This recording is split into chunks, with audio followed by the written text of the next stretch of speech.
Welcome guys, what a win last night. What a win. 3-2 lead going into the second leg. Happy days, could have been better, but we'll take that.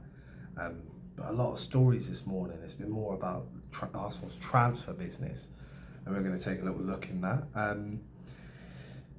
We're going to look at Anthony Gordon. Yeah, enough said. Zinchenko. We're going to be looking at Marc Guehi. We're leading the race apparently. So yeah, we're going to dive into all of that and all of that. So if you could like and subscribe. First up, Anthony Gordon's story. Oh, this is interesting for me because I'm not his biggest fan. I get his pressing ability. He's a runner. And, for me, I just it's not my type of player. But maybe we've got different plans for him. He hasn't done an awful lot. He's a bit of a diver, let's be honest. And he's got a nasty side to him. He just like Trossard 2.0, if you ask me. He's, that kind of aggressive, and Trossard, he always seems to pick up a rubbish yellow card. And Anthony Gordon's not my cup of tea. Maybe prove me wrong. He's not an Arsenal player yet. Apparently we're lining this up for the summer replacement of either Martinelli or Trossard. I'm guessing Trossard, because I'm guessing we'll keep Martinelli. I think we got Trossard's new contract because of this summer coming, and maybe get a bit of that Saudi money. That's what I'm thinking. Whether they both leave, because there's also rumours of Rodrigo and who knows. This is all speculation. This is early doors. I was trying to focus on this transfer window, this January transfer window, but I feel Berta, brilliant. He's planning ahead. The Anthony Gordon one for me though, I'm a little bit, maybe he's going to play players off against players, agents off against agents, just to get decent signing over the line. But I've heard 70 million plus for Gordon. That is an absolute joke. We should not be paying 70 million. I know this whole thing, Prem proven, but is he Arsenal proven? Is he top level proven? I don't think so. I mean, he's playing in Champions League now. He's doing okay, but for me,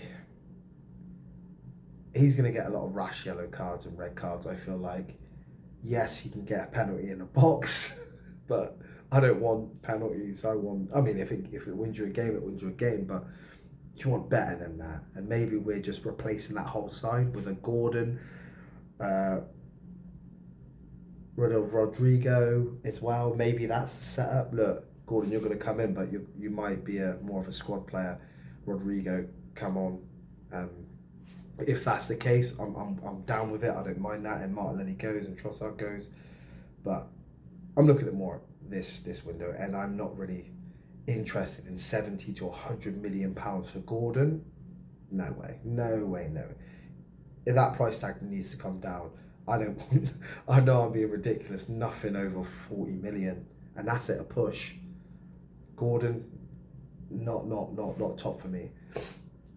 The next story we're going to talk about is Zinchenko's loan crisis. He's had 4 games for Nottingham Forest, and it's not going well for him out there. It really isn't. He's fallen off of a cliff, and I think it's because he's been pigeonholed probably in that left back position, and he wants to play probably CDM, but there's a lot better than him around. And apparently Nottingham Forest want to cancel his loan, but we can't accept him back because we've got a full squad. West Ham apparently are interested, which is brilliant because he stays in London. I think that works out for all parties. And then we'll talk about him in the summer. But for now, he needs to prove himself. And if you can't get into a Nottingham Forest side, or if you can't get into a Sean Dyche side, or if you can't get into this West Ham side right now, and then West Ham could do with him. I think he might do well at West Ham. Get him in the squad. Maybe play him in CDM. See what he can do. Get it ticking. But at the moment, he hasn't got a place in this Arsenal squad. Even coming back as a squad player. I prefer Skelly over him at left back. It kind of ended last season. He had a couple of shaky moments. He wasn't really getting on, and you had Skelly coming on and doing his bit, which is kind of what you want. Guehi, Marc Guehi, Crystal Palace. It looks like Arsenal are leading the race for another defender. Chelsea's deal fell through, allegedly.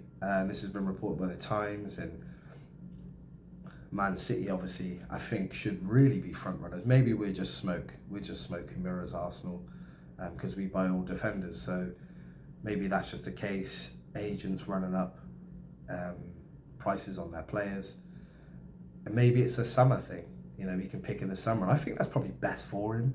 Don't make a rash decision now. Wait for the summer. He's going to the World Cup. Let's be honest. Whether he gets injured now and he comes back at the end of the season, he's going to the World Cup. I don't think he should rush his decision, and he will get a big sign-on bonus in the summer. So, I mean, all fingers point to that. Worry about in the summer. In Arsenal's situation, I think whatever we do this season, whatever we win, I think you're going to see a lot more players going out on loan. We're going to start to do our kind of what Chelsea tried to do with buying ultra young players, unproven players, and trying to flip them for a good profit margin. But I feel Arsenal are going to do it a little bit better. We might actually buy like Nkape, Mascara, and yes, we bought them for a pretty penny-ish, but we might just add a couple of 10 on there, send them out on loan here, there. Even look at Kivior right now. His price tag's gone probably through the roof a little bit more because he's only on loan, remember. So maybe we're going to do that a bit more and have like the obligation to, you know, have the players on a loan and then the obligation to buy later on. But Guehi to Arsenal, I'm not against it. I'm not sure we need it, but if he waits to the summer, there could be a lot of movement for a lot of these players. Who knows? Gabriel might have a little twinkle in his eye for somewhere else. He's knocking on a little bit more, and you need a decent replacement, proven replacement in there that can deal with the week in, week out games, the toughness of the Premier League. And Nkape and Mascara have come in and done well, but their bodies need strengthening, I feel, because they're picking up a lot of knocks, especially Nkape. Mascara's been out for a little while now. So, yeah, what's this doing? It's messing around my face. So, yeah, that's all the transfer rumours at the moment. But we're going to end on a nice little note, what Saliba has said about Martin Zubimendi.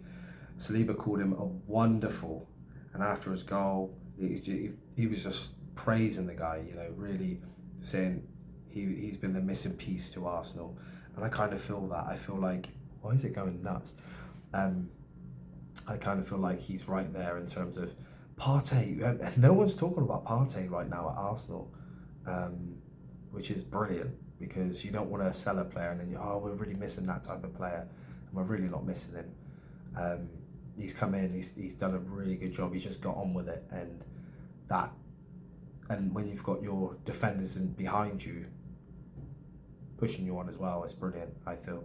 And some good comments from Saliba, and Saliba in that Chelsea absolute Rolls Royce up and down the pitch, brilliant.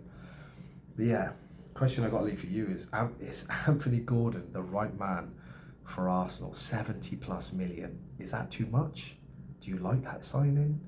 Because for me, that's way too steep. I mean, he might prove us wrong when it comes to the run-in, but yeah, I don't like that one. But make sure you guys smash the subscribe button, hit the like button, let me know in the comments what you think.